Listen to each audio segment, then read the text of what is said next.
Friday, 7:02 p.m. I'm sitting on my worn leather couch, nursing a beer and watching some mindless sitcom rerun when my phone buzzes. The blue glow cuts through the dim living room like a knife. I'm spending the weekend with Daniel. He actually appreciates me. Before we dive deeper into this story, I have one small request. Please subscribe, drop a like, comment, and hit that hype button to boost this channel so more people can discover these incredible Reddit stories. I stare at the screen for a full 30 seconds, reading those words over and over. My wife Melanie's message sits there like a confession written in digital ink. Daniel Morrison, her college ex-boyfriend turned luxury car salesman. The same Daniel who's been sniffing around our marriage like a vulture for the past 6 months. Appreciates you? I think, taking another swig of beer. For what? Keeping his ego properly lubricated? My fingers hover over the keyboard. 22 years of marriage, and it comes down to this. A text message on a Friday night while I'm eating leftover pizza in my work clothes. I'm still wearing my mechanic's coveralls from the garage, grease under my fingernails, while she's probably dolled up in some fancy outfit I helped pay for. I type back, "Great. His wife Jennifer appreciates me too. Have fun." Send. The lie rolls off my fingers easier than I expected. Jennifer Morrison and I barely know each other beyond polite hellos at neighborhood barbecues. But Melanie doesn't know that. Let her imagination run wild for once.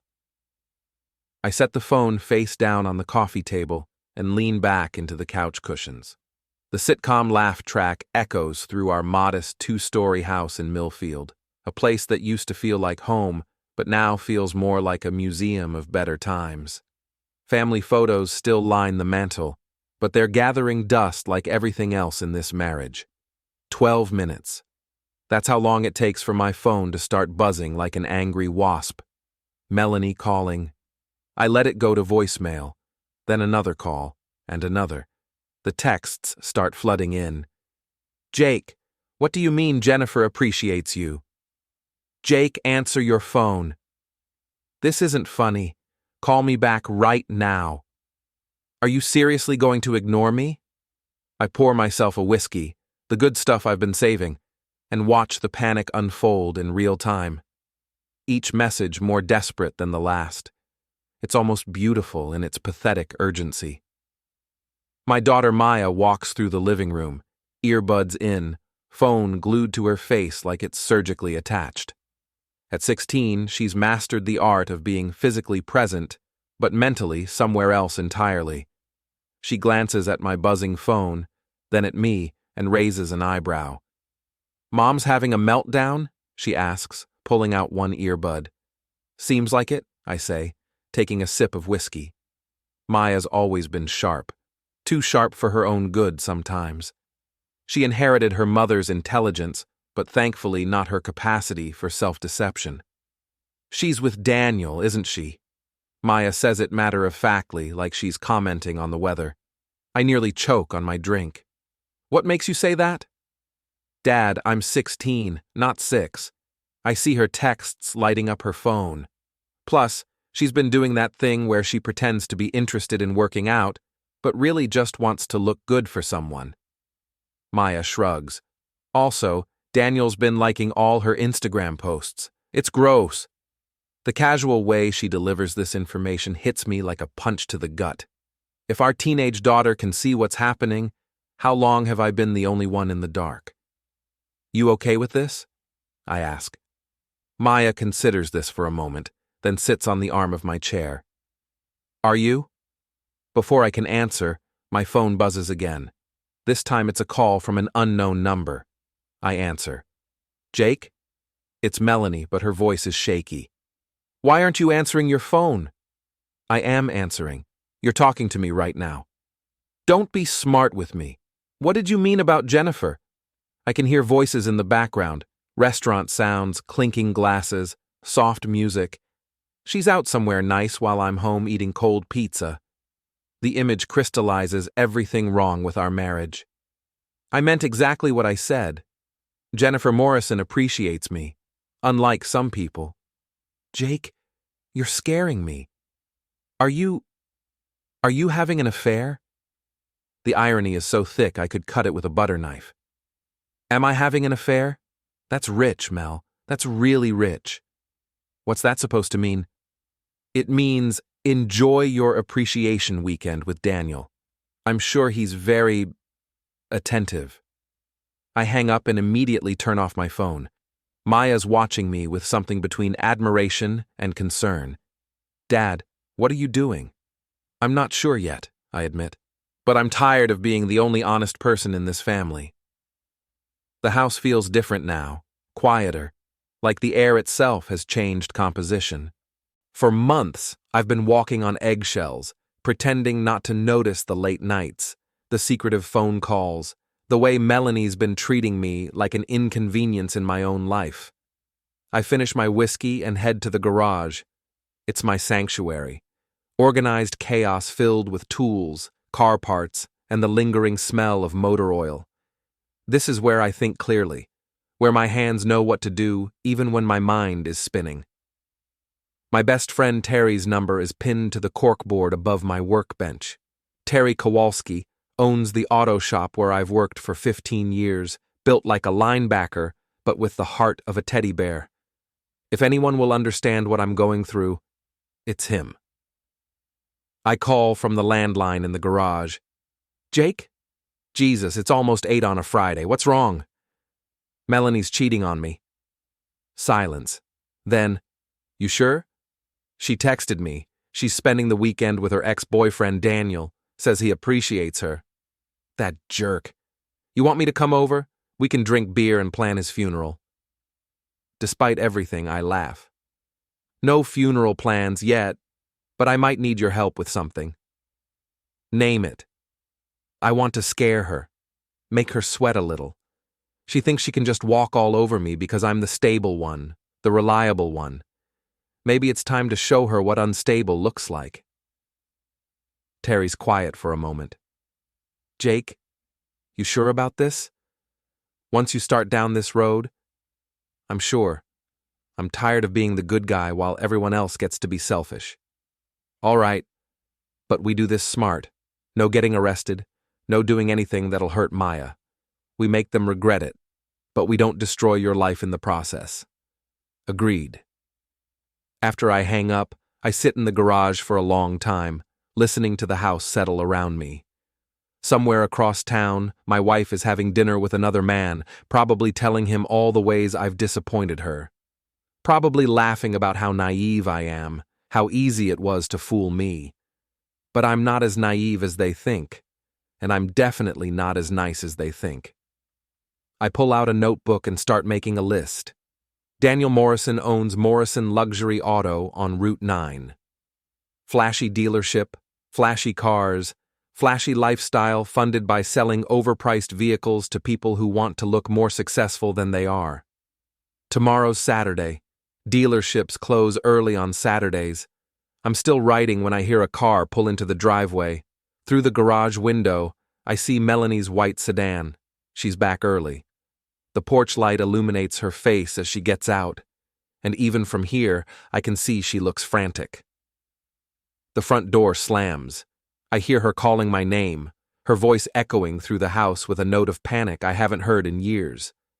I take my time walking back inside. She's standing in the kitchen, still in her dress clothes, makeup slightly smudged, looking like she's been crying or arguing or both. Where were you? She demands. Here, garage, all evening. I lean against the doorframe, arms crossed. How was your appreciation dinner? Her face goes white. Jake, we need to talk. Do we? Because I thought you were spending the weekend being appreciated by someone who actually values you. I came home early. I need to know what you meant about Jennifer. I study her face, the guilt written in every line, the fear in her eyes. This woman I've loved for over 2 decades, reduced to this desperate, cornered creature. Part of me wants to comfort her, to fix whatever's broken between us. But a bigger part, a part I'm just discovering, wants to watch her squirm. Jennifer Morrison, I say slowly. Daniel's wife. You know, the woman whose husband you're sleeping with. Melanie's face crumples. Jake, it's not what you think. Really? Because I think you're having an affair with your ex-boyfriend. I think you've been lying to me for months. And I think you're only here right now because you're afraid I'm doing the same thing to you. She sinks into a kitchen chair, her composure finally cracking completely. Are you? Are you sleeping with Jennifer? I pour myself another whiskey, taking my time with the answer. Let her sit with the uncertainty. Let her feel what I've been feeling. The difference between us, Mel, is that I'm not a cheater. But I am tired of being a fool. What does that mean? I drain the glass and set it down hard on the counter. It means things are going to change around here, starting tomorrow. I wake up at 5 a.m., same as always. 25 years of early shifts have programmed my body like a factory clock. But this morning feels different. Electric. Like the air before a thunderstorm. Melanie's still asleep, curled up on her side of the bed, as far from me as possible, without falling off the mattress. She came to bed around midnight, after hours of trying to get me to talk about this like adults. I kept my responses short and cryptic, watching her anxiety build with each non-answer. I dress quietly in the dark, jeans, work boots, flannel shirt, Saturday morning uniform. But today I'm not heading to Terry's shop for overtime. Today I'm conducting reconnaissance. The coffee maker gurgles to life in the kitchen. Through the window I can see Mrs. Bramley next door already puttering around her garden. Ethel Bramley, 73 years old, and the neighborhood's unofficial intelligence network. Nothing happens on Maple Street without her knowledge and subsequent broadcast to anyone who'll listen. Perfect. I take my coffee outside and make a show of checking my truck's oil, timing it so I'm visible when she looks over. Morning, Ethel, I call out. Oh, Jake, dear, you startled me. She straightens up from her rose bushes, gardening gloves dirty, silver hair perfectly styled despite the early hour. You're up early for a Saturday. Couldn't sleep, lot on my mind lately. She moves closer to the fence that separates our yards. Ethel's never met a piece of gossip she didn't want to unwrap like a Christmas present. Everything all right at home? I thought I saw Melanie leave rather dressed up yesterday evening, then come back early, and your lights were on quite late. Just working through some things, I say, wiping my hands on a rag. Marriage stuff, you know how it is. Her eyes light up. This is exactly the kind of information she lives for. Oh dear. You know, if you ever need someone to talk to, I've been married to Harold for 47 years. We've weathered our storms. I appreciate that, Ethel, really. I pause, as if debating whether to say more. Can I ask you something, hypothetically?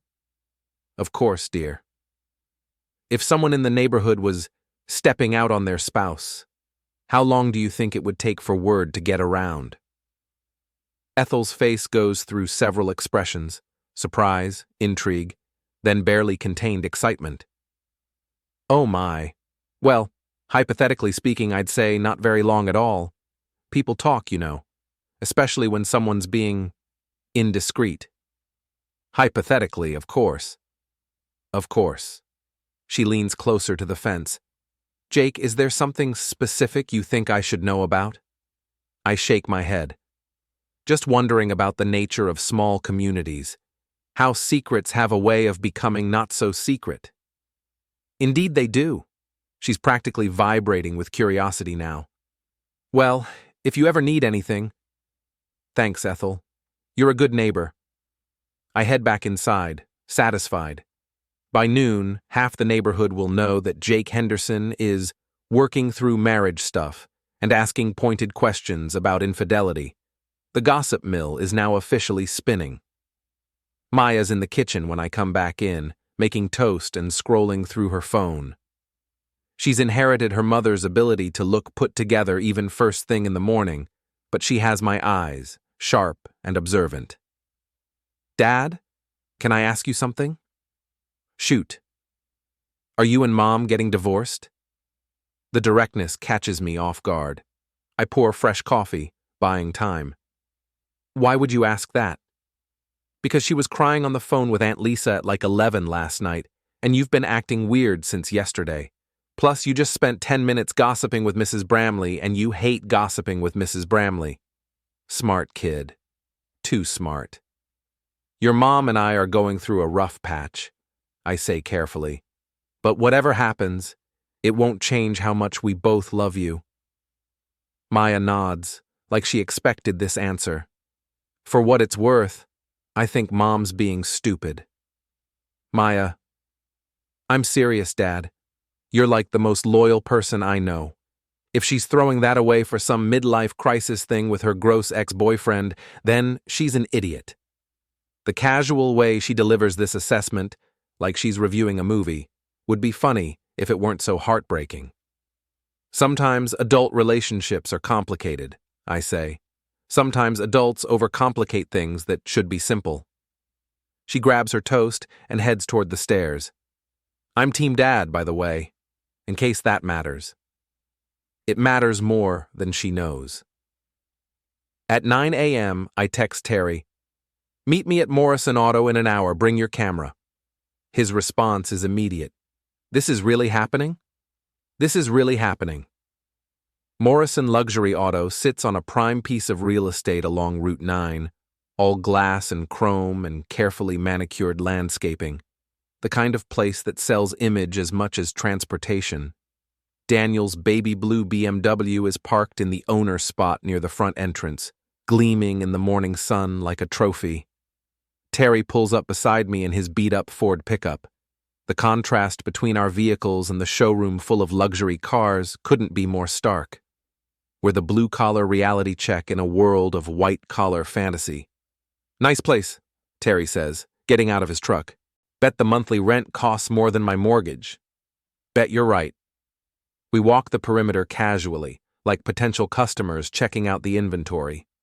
Through the floor-to-ceiling windows, I can see Daniel holding court with a young couple, gesturing dramatically at a red convertible. He's wearing a suit that probably costs more than I make in a week, his silver hair perfectly styled, his smile practiced and predatory. This is the man my wife finds more appealing than her husband of 22 years. There he is, I tell Terry. Daniel Morrison, appreciation specialist. Looks like a used car salesman trying to pass for successful. That's because that's exactly what he is. We spend 20 minutes gathering intelligence. Daniel's schedule, here every Saturday from 9 to 4, his habits, takes lunch at the expensive bistro next door, his security setup, basic alarm system, no cameras in the parking lot, and most importantly, his pride and joy, that BMW parked front and center where everyone can admire it. So what's the plan? Terry asks as we head back to our trucks. Phase 1 is psychological warfare. Make them both paranoid. Make them wonder what I know and what I'm planning. And Phase 2? Phase 2 depends on how they respond to Phase 1. Terry grins. I haven't had this much fun since high school. This isn't fun, Terry. This is war. But even as I say it, I feel something I haven't felt in months. Excitement. Purpose. For too long, I've been reactive, letting life happen to me while I focused on being responsible and reliable. Maybe it's time to be proactive for once. I drive home to find Melanie in the kitchen, still in her robe, nursing coffee and staring at her phone like it holds the secrets of the universe. We need to talk, she says without looking up. Do we? Jake, please. I know you're angry, but we can work through this. I lean against the counter, studying her. Dark circles under her eyes, no makeup, hair pulled back in a messy ponytail. She looks vulnerable and tired and guilty as hell. Work through what exactly? This misunderstanding. Misunderstanding. I let the word hang in the air. Is that what we're calling it? Daniel and I, we're just friends. We were catching up, talking about old times. Nothing happened. The lie comes so easily, so smoothly, that I almost admire her technique. Almost. Where did you catch up? At his place? Hotel? Her face flushes. We had dinner at Chez Laurent, that's all. Chez Laurent, the most expensive restaurant in town, the place we haven't been able to afford since Maya started high school. Nice choice. I'm sure Daniel appreciated the atmosphere. Stop saying that word. What word? Appreciated? Why? Does it make you uncomfortable? She stands up abruptly, coffee sloshing. I don't know what game you're playing, but I don't like it. Game? I step closer. Mel, I'm not playing anything. I'm just trying to understand my new reality. The reality where my wife spends Friday nights with other men while I eat leftover pizza alone. It wasn't like that. Then what was it like? Explain it to me. Help me understand why my wife of 22 years suddenly needs appreciation from her ex-boyfriend. She opens her mouth, then closes it. The silence stretches between us like a chasm. That's what I thought, I say finally. When you're ready to tell me the truth, you know where to find me. I head for the garage, leaving her standing in the kitchen with her lies and her guilt and her expensive restaurant receipts. Sunday morning brings rain and revelation. I'm in the garage organizing tools when my phone buzzes with a text from an unknown number. This is Jennifer Morrison. We need to talk. I stare at the message for a full minute. Daniel's wife wants to meet. This is either a trap or an opportunity, but either way, it's interesting. I text back, when and where. Coffee shop on Main Street, 1 hour, come alone. See you there. The irony isn't lost on me. Yesterday, I lied about Jennifer to make Melanie panic. Today, Jennifer actually wants to meet. Sometimes the universe has a twisted sense of humor. Melanie's in the shower when I leave, so I scribble a note. Gone for coffee. Back later. Let her imagination fill in the blanks. The Main Street Coffee Company is busy for a Sunday morning, filled with families and couples reading newspapers and arguing about politics. I spot Jennifer immediately. She's sitting in a corner booth, dark hair pulled back, wearing jeans and a sweater that probably cost more than my monthly car payment, but somehow makes her look approachable rather than pretentious. I've seen her at neighborhood functions, but we've never really talked. She's always seemed nice enough, if a bit reserved. Now, up close, I can see the strain around her eyes, the careful way she's holding herself. Jake, she says, as I slide into the booth across from her. Thank you for coming. Thanks for the mysterious invitation, very cloak and dagger. She manages a small smile. I wasn't sure you'd show up. Curiosity killed the cat, but satisfaction brought him back. I signal the waitress for coffee. So, what did you want to talk about? Jennifer takes a sip of her latte, gathering her thoughts. I know about Daniel and your wife. The words hit the table like a dropped bomb. No preamble, no dancing around the subject, just straight to the point. How long have you known? I ask. About 3 weeks. I found text messages on his phone. They weren't exactly subtle. I'm sorry. Are you? Because from what Daniel tells me, you're having an affair too. I laugh, surprising myself. With you, apparently. Which is news to me, since this is the first real conversation we've ever had. Her eyebrows rise. So you're not sleeping with you? No. I made that up to mess with Melanie's head. Apparently, it worked better than I expected. Jennifer stares at me for a moment, then starts laughing. Really laughing, the kind that draws stares from other tables. Oh my God. You mean Daniel's been losing his mind all weekend because he thinks his wife is cheating with his girlfriend's husband and it's not even true? Pretty much. That's brilliant. Absolutely brilliant. The waitress brings my coffee. I add sugar, studying Jennifer's face. She's not what I expected. There's a sharpness there, an intelligence that suggests she's been underestimated by her husband. So what's your plan? She asks. My plan? Come on, Jake. You don't strike me as the type to just roll over and take this. And that little psychological warfare move with the fake affair tells me you're thinking strategically. She's right. I am thinking strategically, but I'm not sure I trust her yet. What's your plan? I counter. I want to divorce Daniel, but I want to do it smart. I want to make sure I get what I deserve after 15 years of marriage to a serial cheater. Serial cheater? Oh, yes. Melanie's not his first affair. She's just the most serious one. Jennifer leans forward. The question is, do you want to work together, or do you want to keep playing defense while they walk all over both of us? I consider this. An alliance with Jennifer could be powerful. She has inside information, access to Daniel's world, and clearly the intelligence to use both effectively. But alliances can be dangerous, especially when emotions are running high. What did you have in mind? I ask. Information sharing?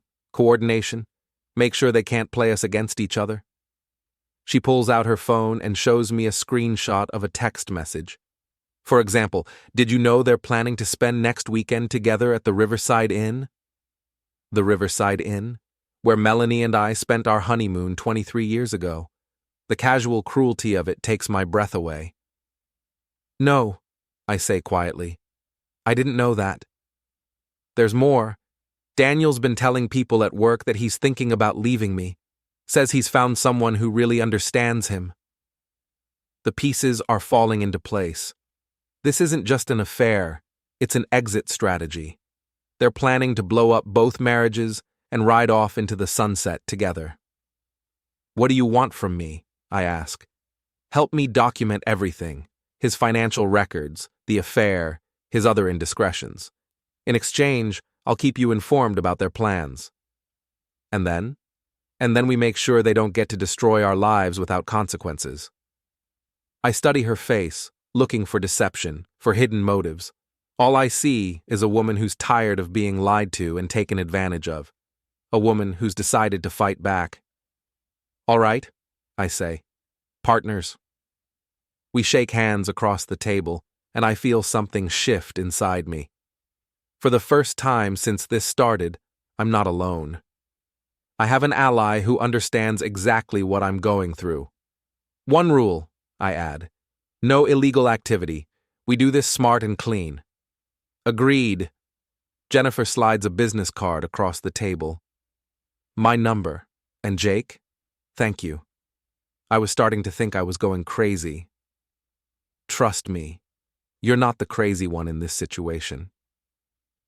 I drive home with Jennifer's information burning a hole in my pocket and a plan forming in my mind.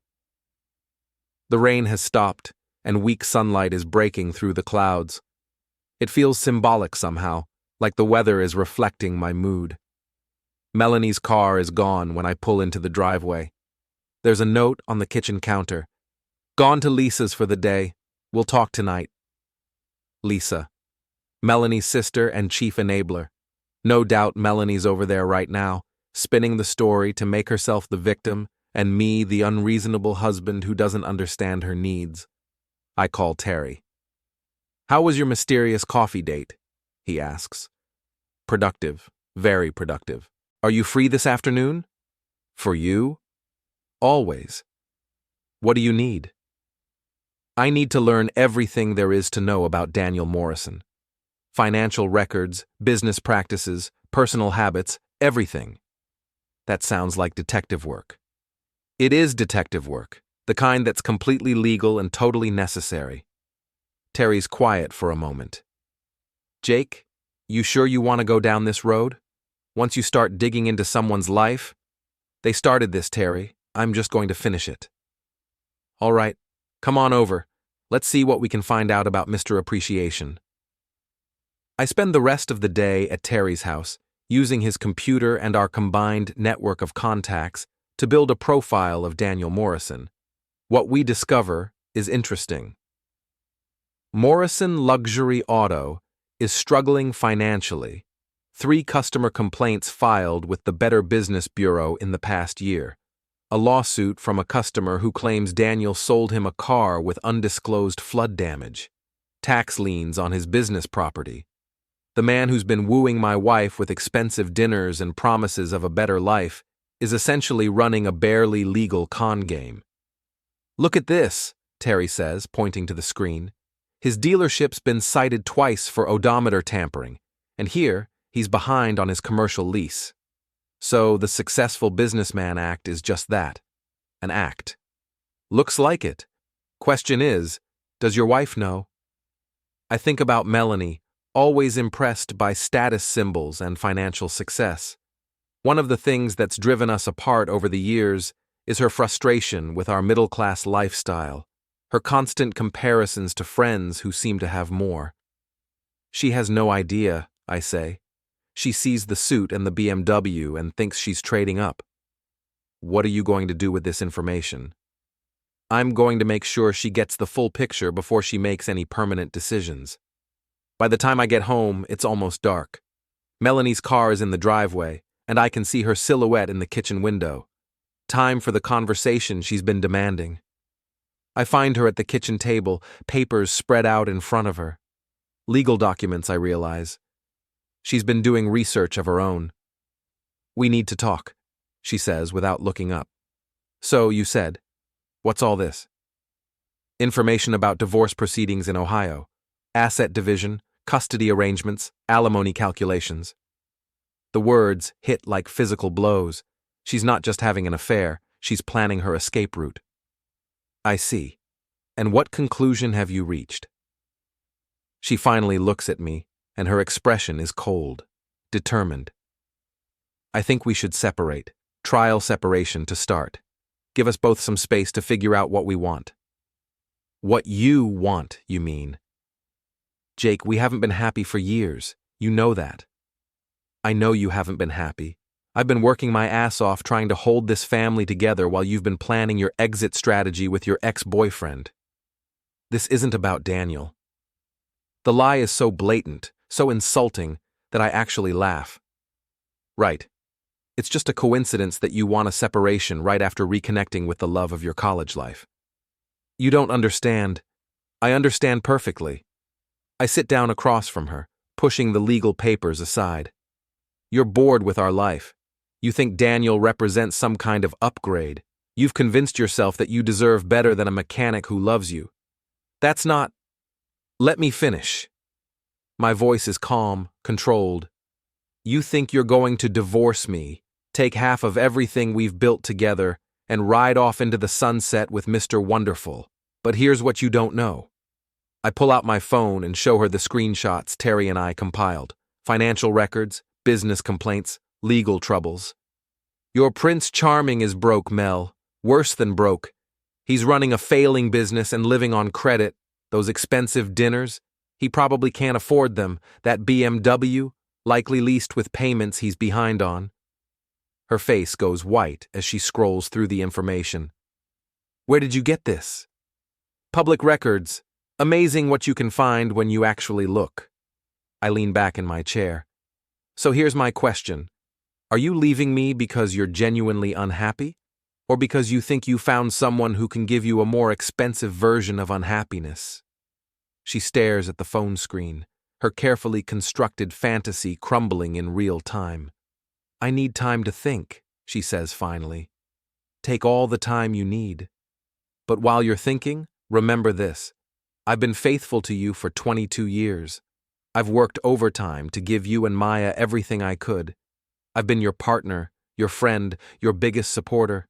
And you threw that away for a man who's been lying to you about everything, including his ability to provide the lifestyle you think you want.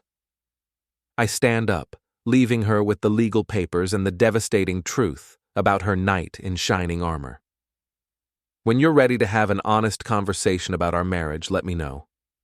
But I'm done pretending this is about anything other than your affair with a con artist. Monday morning arrives with the kind of crisp October air that makes everything feel sharp and clear. I'm at Terry's shop by 7, earlier than usual, needing the familiar rhythm of work to process everything that's happened. You look like hell, Terry says, handing me a cup of coffee that could strip paint. Feel worse than I look. How'd the wife take the news about her boyfriend's financial situation? About as well as you'd expect. She's thinking things over. Translation. She's trying to figure out if she can salvage the affair or if she needs to come crawling back. I'm under the hood of a '98 Camaro replacing a water pump when my phone buzzes. Text from Jennifer. Emergency. Can you meet me at lunch? Something's happened. I text back. Noon. Same place as yesterday. The morning drags by. Every customer who walks through the door gets Terry's full attention because I'm clearly useless today, my mind spinning through scenarios of what Jennifer's emergency might be. At 11:45, I wash the grease off my hands and head for Main Street. Jennifer's already there when I arrive, but she's not alone. There's a man with her, mid-40s, expensive suit, lawyer written all over him. Jake, Jennifer says as I approach their table. This is David Chen, my attorney. I shake Chen's hand, noting his firm grip and assessing stare. Pleasure. Mr. Henderson, Jennifer's told me about your situation. I think we might be able to help each other. I sit down, immediately wary. Help each other how? Chen opens a briefcase and pulls out a manila folder. Jennifer hired me to handle her divorce proceedings. In the course of my investigation, I've discovered some interesting information about your wife's relationship with my client's husband.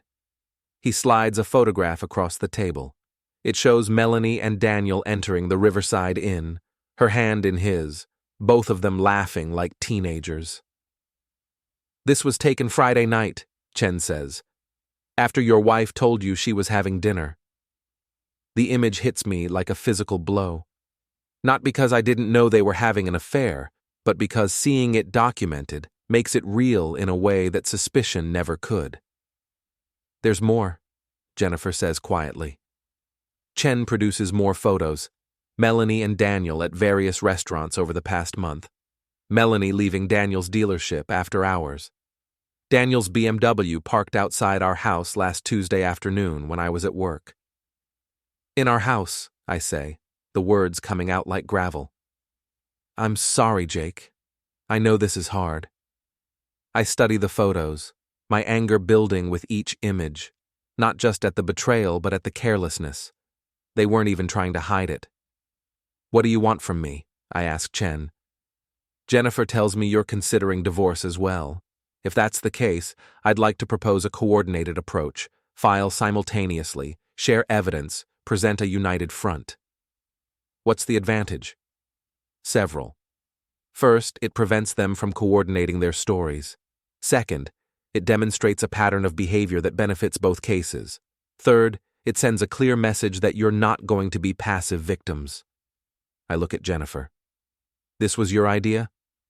Daniel came home Saturday night drunk and angry. He accused me of having an affair with you, said he had proof. When I told him it wasn't true, he got physical. My blood runs cold. He hit you? He grabbed my arm, shook me, left bruises. She rolls up her sleeve to show finger-shaped marks on her upper arm. That's when I decided I was done playing defense. The sight of those bruises flips a switch in my brain. Whatever sympathy I might have had for Daniel evaporates instantly. I'm in, I say. What do you need from me? Chen smiles, and it's not a pleasant expression. Everything you know about their relationship, financial records from your marriage, documentation of any suspicious behavior, and most importantly, your commitment to see this through to the end. You'll have it. We spend the next hour going over details. Chen explains Ohio's divorce laws, asset division, the likely timeline for proceedings. Jennifer provides more intelligence about Daniel's business practices and personal habits. I share what Terry and I discovered about Morrison Luxury Auto's financial problems. This is good, Chen says, making notes. Very good. Mr. Morrison's going to find himself in a very difficult position very quickly. What about my wife? I ask. What about her? She's not the villain here. She made a terrible decision, but she's not evil. She's Maya's mother. Chen nods approvingly. That's the right attitude. We're not trying to destroy anyone, just ensure fair treatment for our clients. Your wife will be fine, assuming she's reasonable about the process. After they leave, I sit in the coffee shop for another 20 minutes, processing everything. The photos, the legal strategy, the bruises on Jennifer's arm. What started as a personal betrayal has escalated into something much larger and more serious. My phone buzzes. Text from Melanie. "Can you come home? We need to talk." I drive home slowly, preparing myself for whatever conversation awaits. Melanie's car is in the driveway, along with a silver sedan I don't recognize. Inside, I find Melanie in the living room with a woman I've never seen before, 50s, professional attire, briefcase on the coffee table. "Jake?"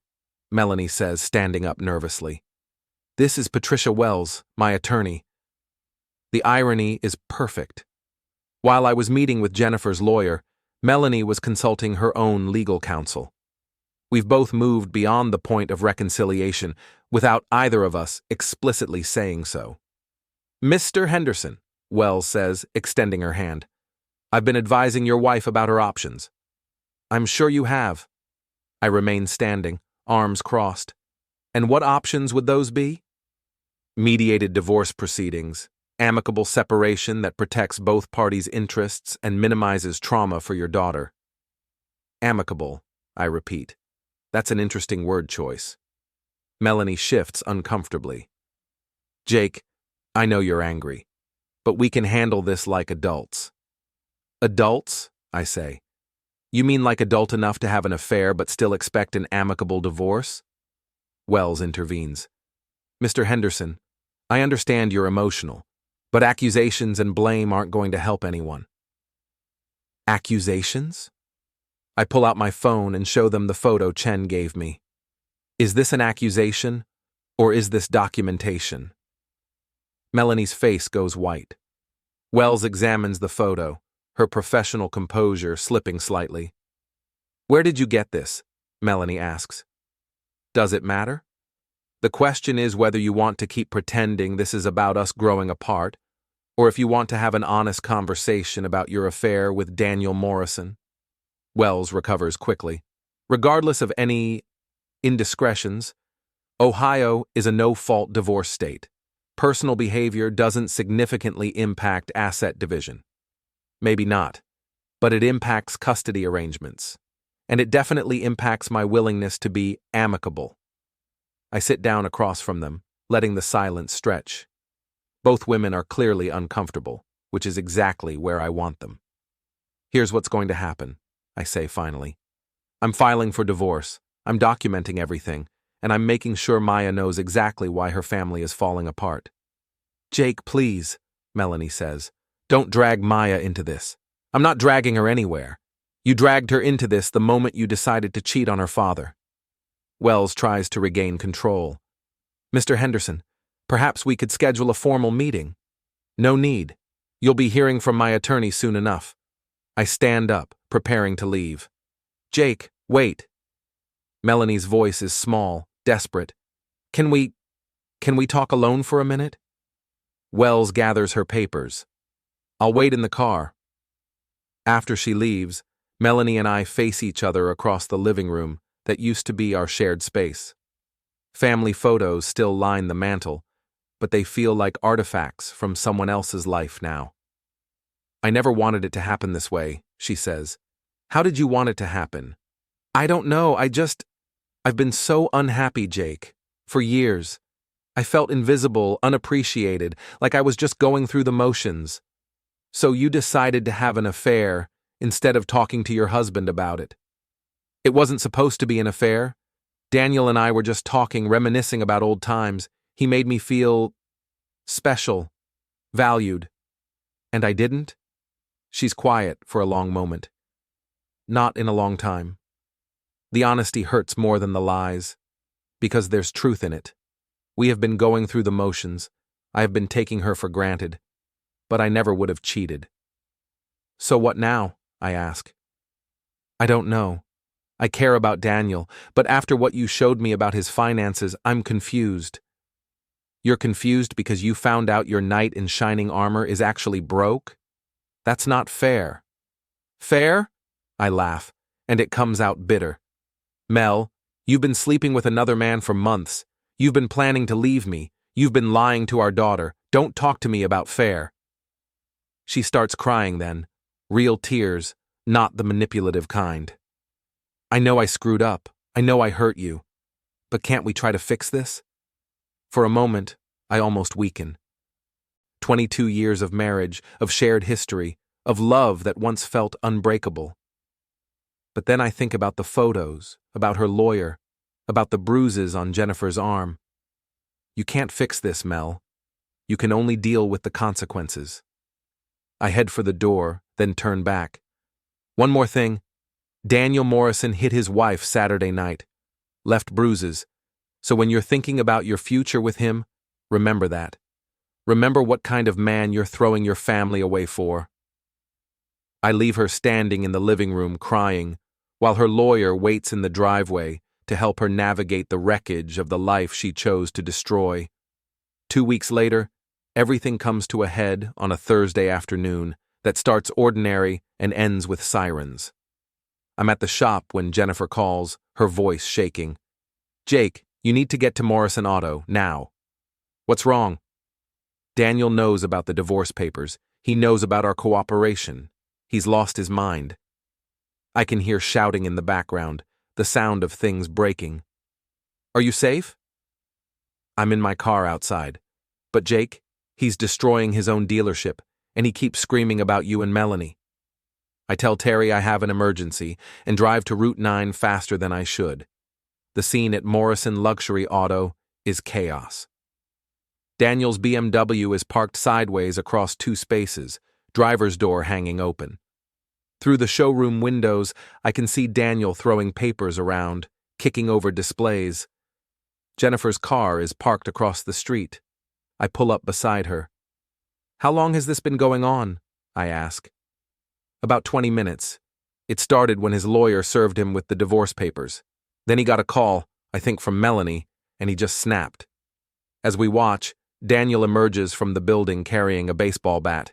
He walks over to a pristine white Mercedes and starts smashing the windows. Jesus Christ, I mutter. He's destroying his own inventory. His business partner's inventory, actually. Daniel's only a minority owner. That explains the escalation. Daniel's not just having a breakdown. He's committing felony vandalism against someone else's property. I call 911. I need to report a man destroying property at Morrison Luxury Auto on Route 9. While I'm on the phone, another car pulls into the lot. Melanie's white sedan. She gets out and starts walking toward Daniel, who's now attacking a red convertible. Shit, I say. My wife just showed up. Jennifer and I watch as Melanie approaches Daniel. Even from across the street, we can see she's trying to calm him down. He stops swinging the bat and turns toward her. That's when everything goes wrong. Daniel grabs Melanie's arm, the same way he grabbed Jennifer, and starts shaking her. She tries to pull away, and he raises the bat. I'm out of my car and running across the street before I consciously decide to move. Behind me, I hear Jennifer yelling something, but the blood pounding in my ears drowns out her words. Get your hands off her! I shout. Daniel spins around, still holding Melanie's arm, the bat raised in his other hand. His face is red and twisted with rage, his expensive suit disheveled, his perfect hair wild. Jake Henderson, he snarls. This is all your fault. My fault? You're the one who couldn't keep your dick in your pants. You turned Jennifer against me. You poisoned her mind. I didn't have to poison anything. She figured out what kind of man you are all by herself. Daniel shoves Melanie away and advances on me, bat raised. You think you're so much better than me? You're nothing. A grease monkey who couldn't keep his wife satisfied. Maybe, but at least I'm not a broke con artist who beats women. That's when he swings. I've been in fights before. Not many, but enough to know how to move. I duck under the bat and drive my shoulder into Daniel's midsection, sending both of us crashing into the side of a damaged Mercedes. The bat skitters across the asphalt. Daniel tries to knee me in the ribs, but I twist away and land a solid punch to his jaw. He staggers back, touches his mouth, and comes away with blood on his fingers. You bastard, he says, and lunges at me again. This time, I'm ready. I catch him with an uppercut that snaps his head back and drops him to his knees. He stays down, gasping, blood running from his nose onto his ruined suit. "Stay down," I tell him. "It's over." That's when the sirens arrive. 2 police cars, followed by an ambulance and a fire truck. The cavalry, arriving just after the battle's been won. The next 2 hours are a blur of statements and paperwork. Daniel's arrested for vandalism, assault, and domestic violence. Apparently, Jennifer's bruises from 2 weeks ago are still visible, and she's decided to press charges. Melanie gives a statement about Daniel grabbing her. I explain my role as the concerned husband who intervened to protect his wife. The police treat me like a hero rather than a participant in a street fight. Amazing how perspective changes everything. Jennifer finds me as I'm finishing my statement. "Are you okay?" "Fine. Couple of bruised knuckles, nothing serious." "Thank you for stopping him before he could hurt Melanie." I look over at my wife, who's sitting in the back of an ambulance while a paramedic checks her arm for injuries. She looks small and fragile and very young, like the college student I fell in love with 23 years ago. "She's still Maya's mother," I say. "Whatever else has happened, I wasn't going to let him hurt her." "You're a good man, Jake Henderson." "I'm a man who's tired of being walked on." There's a difference. Detective Ray Morrison, no relation to Daniel, thankfully, approaches us with his notebook. "Mr. Henderson, we're going to need you to come down to the station tomorrow to sign your formal statement. But for now, you're free to go." "What about Daniel?" "He'll be held overnight, arraigned tomorrow. Given the amount of property damage and the assault charges, he's looking at serious time." After the police leave, the dealership lot looks like a war zone. Broken glass everywhere, damaged cars, scattered papers blowing in the evening breeze. Daniel's business partner shows up and starts documenting the damage for insurance purposes. His face is grim. This is going to cost him hundreds of thousands of dollars. Melanie approaches me hesitantly. "Jake, can we talk?" "Sure."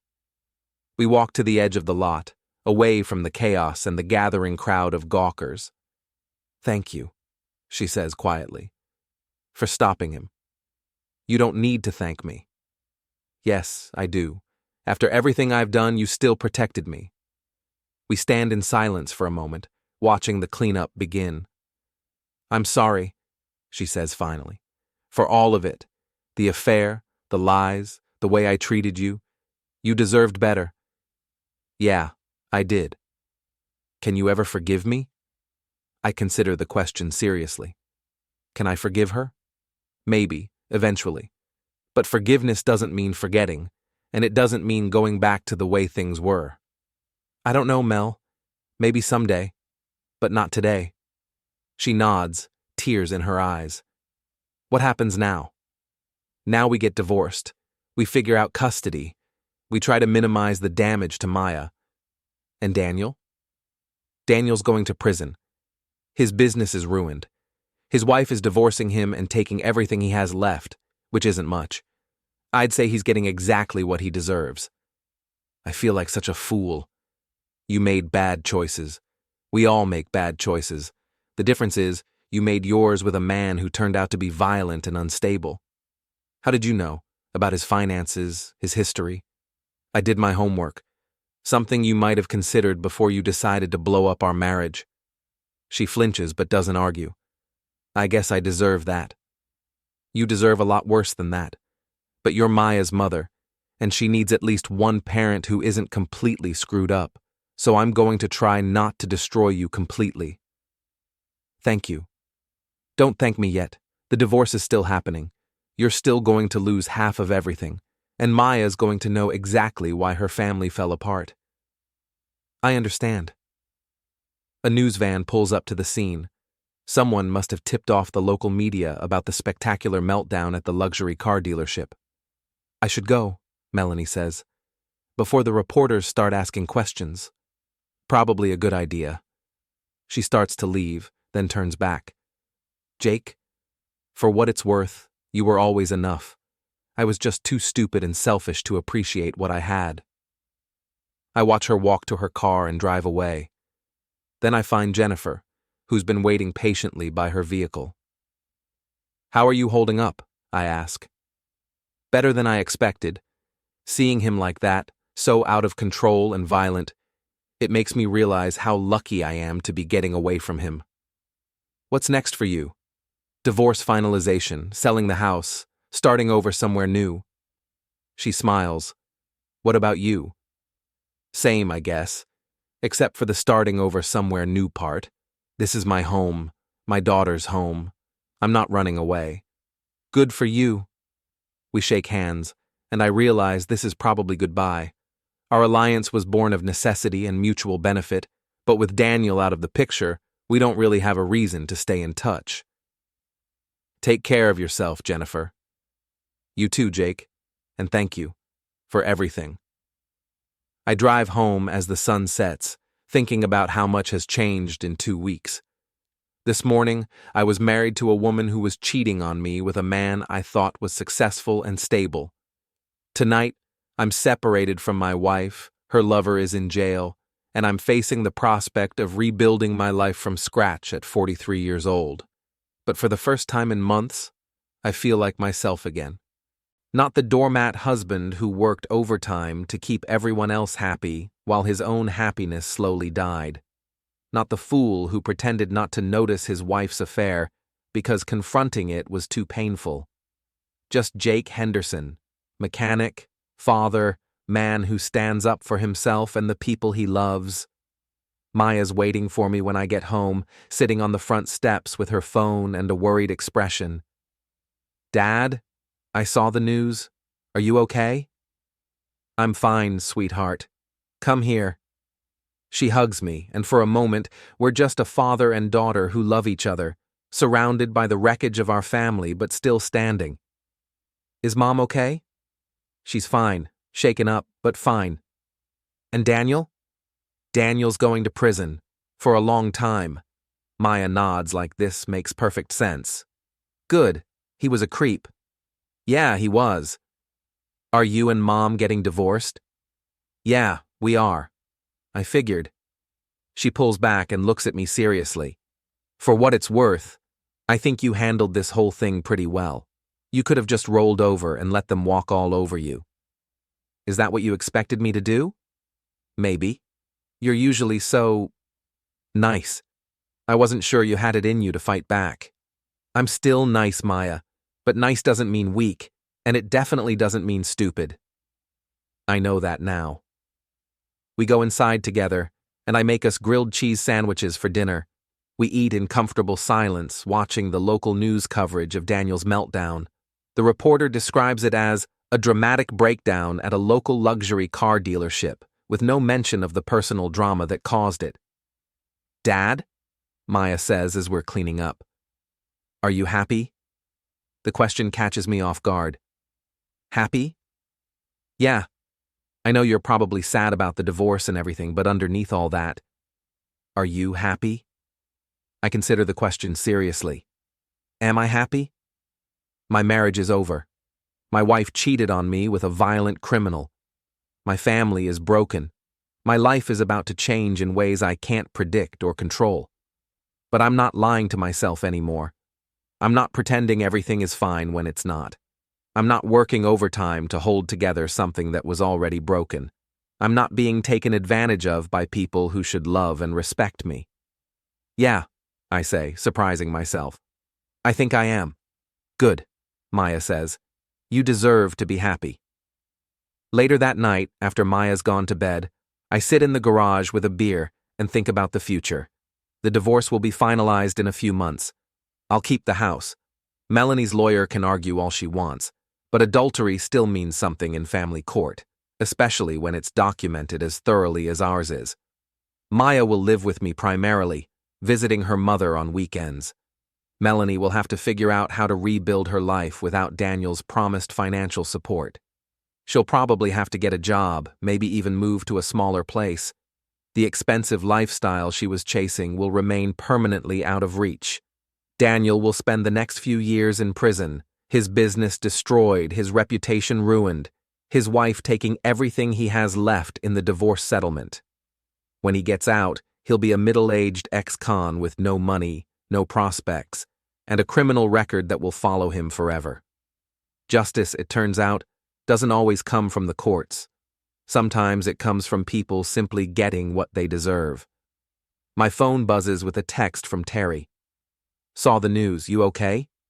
I text back, "Never better. See you tomorrow. Proud of you, man. Thanks." I finish my beer and head inside. Tomorrow I'll go back to work, back to fixing things that are broken, back to the simple satisfaction of honest labor. But tonight, I'm going to sleep better than I have in months. Because for the first time in a long time, I'm exactly where I'm supposed to be.